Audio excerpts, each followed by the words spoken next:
Just a little bit of background. Sid has asked me, and I must confess to you, I'm assuming since he asked me, that this, what I've been asked to speak on quite briefly, is, I want to promise you that, over lunch speakers should be brief. I don't know whether this is actually germane or not, but it is something I have some passion about. And that has to do with trying to create the kind of environment that is welcoming for young adults in the life of our church. As a dad, as well as priest and now bishop, this has been incredibly important to me because my kids, to speak really frankly, have been both the beneficiary as well as the, what's the right word? They've been on the short end of the stick, depending on how the church where we went treated young people. And I mean, I can say with some gratitude to God that all 5 of our boys are Christians. But I also would want to say, to speak really honestly, that they're all over the map in terms of their spiritual life and journey. With 2 or 3 of them who are deeply, passionately committed Christians and who are actively involved in some local Christian expression. The personal shopper from J. Crew, who is also a contemporary worship leader at his local congregation in New York City, and of course the priest, who's in Durham, England. Yes, he is a Christian, and really loves what he's doing because he's doing biblical studies. To others who would say something to the effect of, I don't understand why I have to be as committed as you are. And that has everything to do with his church experience. Everything.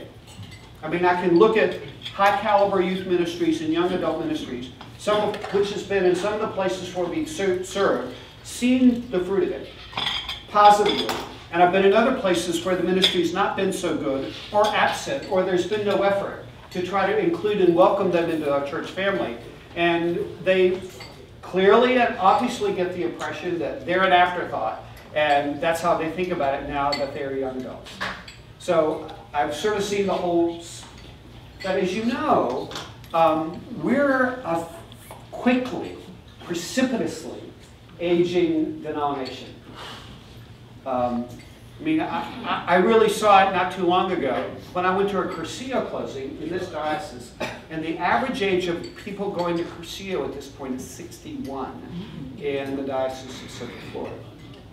Now, some of that has to do with the fact that we're a retirement backup, but some of it is to do is that there's nothing that's going on right now in that movement that's trying to in any way pitch itself to a young adult population. There's a book, if you're really interested in this subject, I would recommend a book. It's called Unchristian. It is by a man named Gabriel Lyons and David Kingman. They do it together. But if you Google Unchristian, and you'll get it. It has its own website. Gabriel Lyons and David Kingman took some Barna studies on young people as they relate to church, and basically did a whole thick, it's not terribly thick, but it's an in-depth study about what do young adults actually think about when they think about a local congregation. And I want to tell you, as the name of the book implies, it is not good news. We are, even in a statistical way as a country, the fastest rising group of people are the spiritual, non-religious affiliates. That's where a lot of our adult population is going.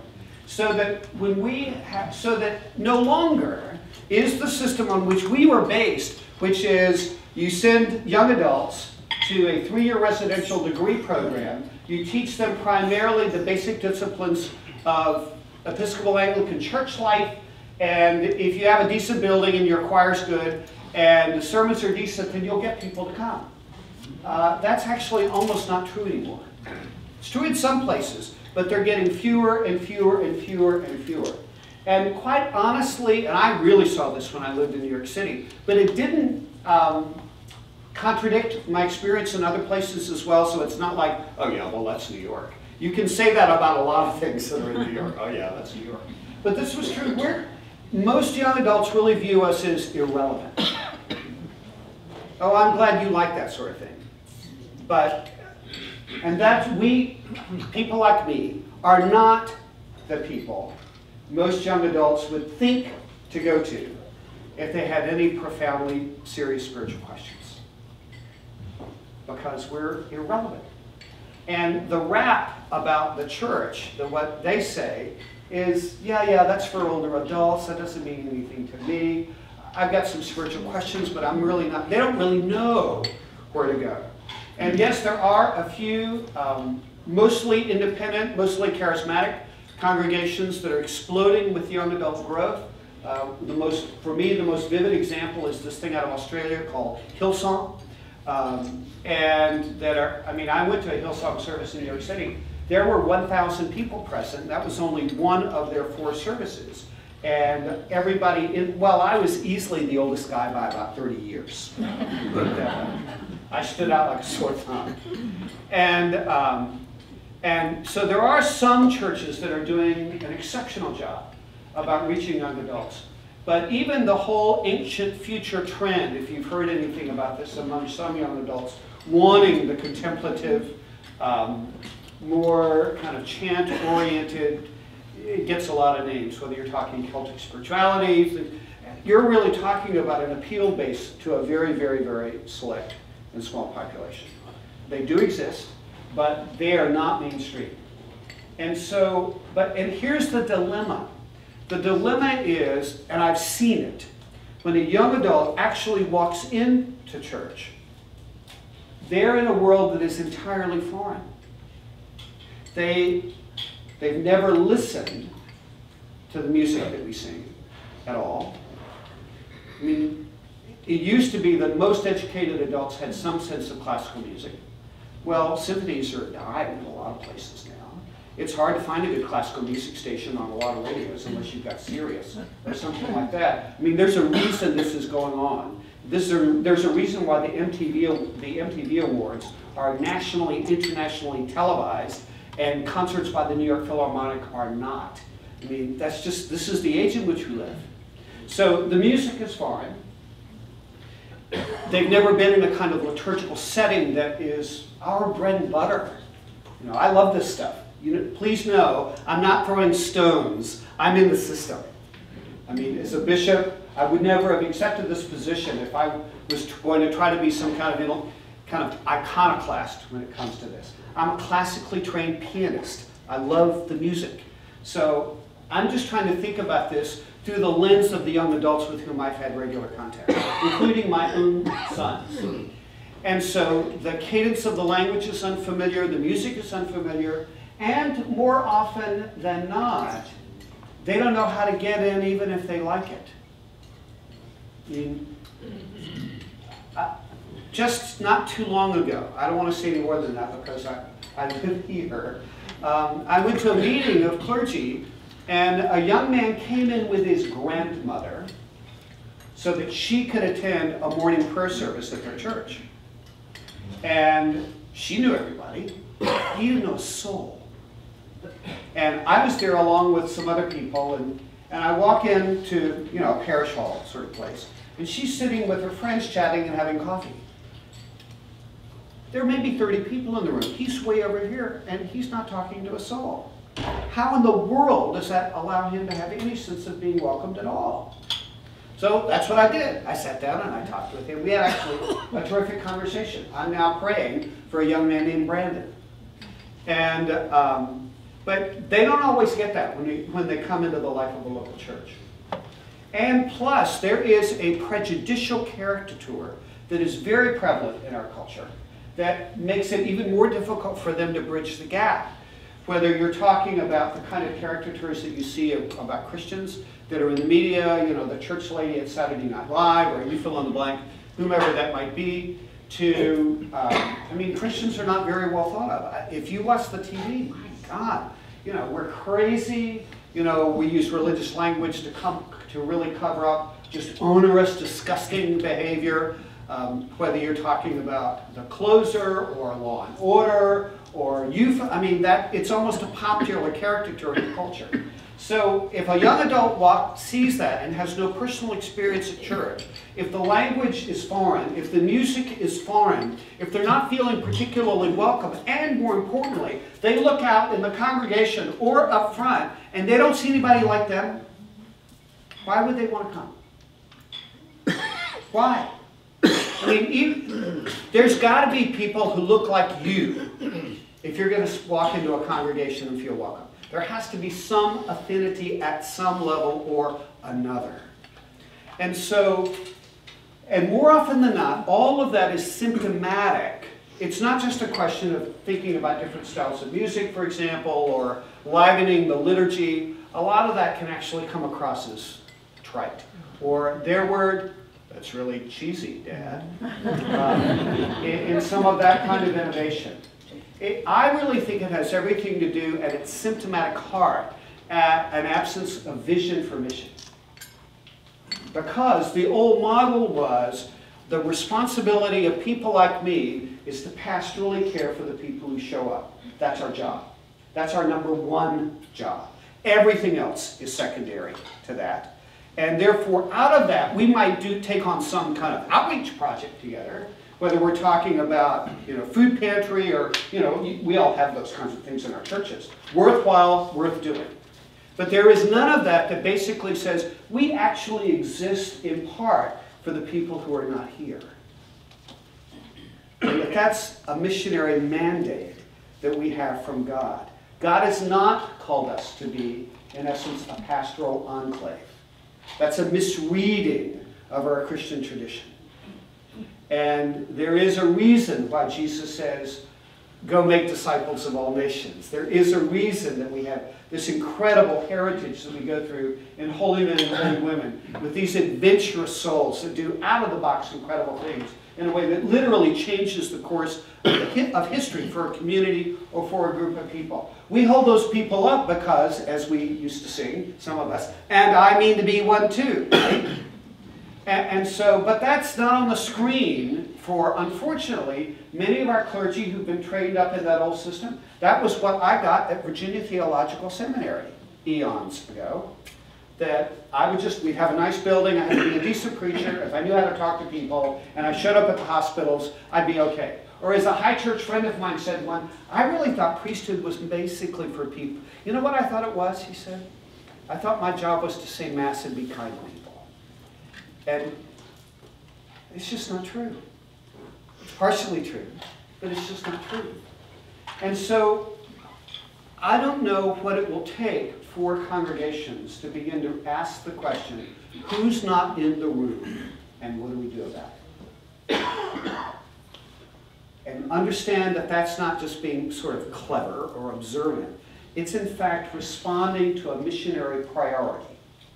Because see, I believe with all my heart that if that begins to get into the DNA of a staff or a congregation, that we really are existing for people who are not here, and how do we build those connections? That I believe that God will begin to give individual congregations the kinds of strategy stuff that they need to begin to think in a creative way about how to do that kind of outreach. It may or may not reshape what you do in church on Sunday morning. I mean, contemporary Christian worship done poorly is actually more of a turnoff than doing Bach well. And I've done both of those. I've been a contemporary worship leader, and I've sung tenor and an a cappella madrigal. So it's not just an issue of musical style. It has everything to do with a welcoming heart. Do you hear that? It's not about a musical style. It has everything to do with a welcoming heart. That God gives a congregation so that they begin to see, it's the old biblical question, who is my neighbor? And to know that that demographically changes. So I sit down now with the dean of the cathedral in Orlando and say, a new urban center is developing in the city of Orlando. You've got all these hipster young adults who are buying and fixing up the old homes and getting into condos. I don't see them here on Sunday morning. What are you going to do about that? What are you going to do about that? Because in some ways, that's the dean's responsibility.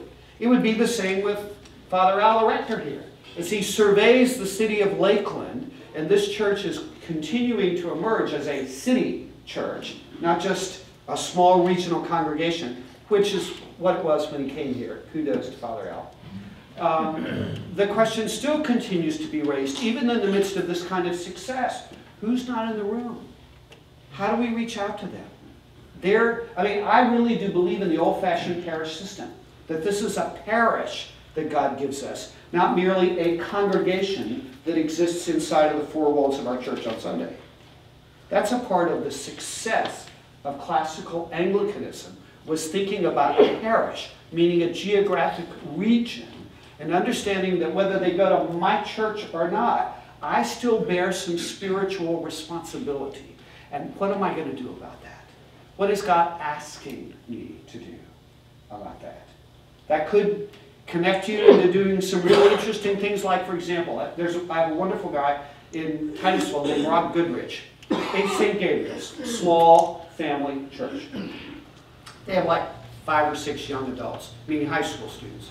Well, that's true for the Methodist Church, the Presbyterian Church, like 5 or 6 churches in the very small community of Titusville, more small than ever because of the decimation of the space industry.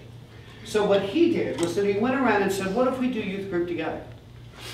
And they pulled a team together, and they now have over 50 high school students showing up on a weekly basis in this combined effort. See, I think it's not an issue of size. I think it's an issue of vision. Because it's not a question of resources, it's a question of vision. I mean, for example, when I took a brand new mission congregation, 35 people on Sunday in a new suburban area, and I thought, I used to drive around the community. I still do that, even now as a bishop. I used to drive around the community and say, well, who's really here? Who's moving in? Because they were literally people from all over the country who were moving in, brand new people from Wisconsin and Pittsburgh and all kinds of people, definitely not Central Florida. And they didn't know a soul because they were brand new moving into the area. And the one thing I noticed, and I trusted, I really believe that God sort of opened my eyes to it. I saw high school and junior high school students in this suburban development roaming in packs. And I thought, that's what we need to do. So literally the first thing we did before I got a secretary was that we put a little bit of money together to have a part-time youth director. That was the first staff person that we hired. Yeah, we had some other volunteers, but we knew that that was the key to reaching that neighborhood. We were this crazy place. I mean, to tell you, this was a little congregation that had been seeded by 4 other churches. And who showed up were people who had chips on their shoulders about the churches they left, and they sure as heck didn't want to be like their church that they left. So, I mean, these are ornery people, I want you to know. And so lots of rough edges. And we'd feel it all the time. It was like being on an emotional roller coaster being in this church. And I would have to say to newcomers, you know, this may not be your place. It's an intense life here. Are you willing to be a part of that? If so, we'd love to have you. But for all you know, next week somebody could be in jail and we'll all know about it. Is that okay with you? I mean, good, true story. And so what they would say was, they'd come with their kids, because their kids heard about some of the stuff that we were doing. And they said, you know, this wouldn't have been my choice, but my kids like it. And that's how we went from 35 to 350 on a Sunday morning. But you see, that was the key that God gave us for that neighborhood. It's different someplace else. It may be that, like, for example, I'm working with a congregation whose neighborhood is now completely Latin American. And I'm saying, what are you doing to reach out to your neighbors? Because at this point, you're an Anglo enclave, and you're going to die in 20 years. So how are you going to reach out to your neighborhood? Because if you're not, we're going to sell it. And who will sell it to is probably a Latin American, Spanish-speaking Pentecostal church. The gospel will still be in your community, but it won't have the Episcopal name on it. Is that really what you want to do? And so we're working along those lines. It has everything to do with, God, what's the key to my neighborhood? How do I do it? Having that kind of welcoming heart. And then you allow that to begin to shape what you actually do, liturgically, musically, what your welcome programs look like, what kind of catechesis do you need, according to who's showing up in the door. You know, all the things that we're actually pretty good at. But if it's not in here, if you're not asking the question, then you'll continue to be the irrelevant church that most young adults think of us as. And I'm fully committed for that not happening. I mean, this is what, I'm 61 years of age. unless they change the mandatory retirement age for bishops, which they might do because we're all getting older. I know I'm going to be in the saddle for at least 11 years. That's not a very lengthy amount of time. So I really feel under the gun.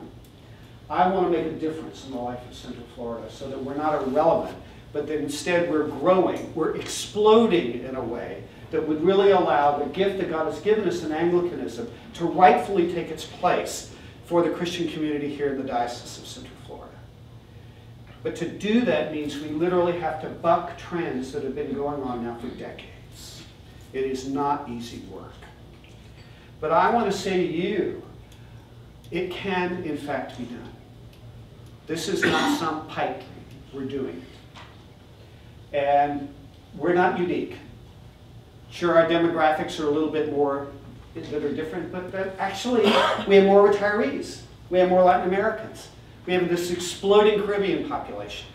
For you, it might be different. But the fact of the matter is, we believe those are the people that God has sent in Central Florida.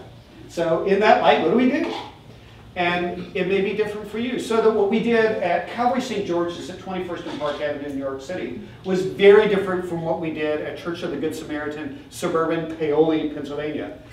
It's not a question of, there's no Mecca. In other words, it's not, oh, I like that program. Instead, it's saying, God, give us the open heart. And then out of that, allow Him to begin to lead you so that God's creativity becomes the thing that you begin to receive. Because I believe with all of my heart, and this is where I'm closing, that this is the Spirit of God. God is a missionary God. And as we begin to say yes to that, God will give you all that you need to begin to reach your neighborhoods. So, welcoming heart. Who's not in the room? God, show us how we reach them. Give us the keys. And I believe with all my heart that He will.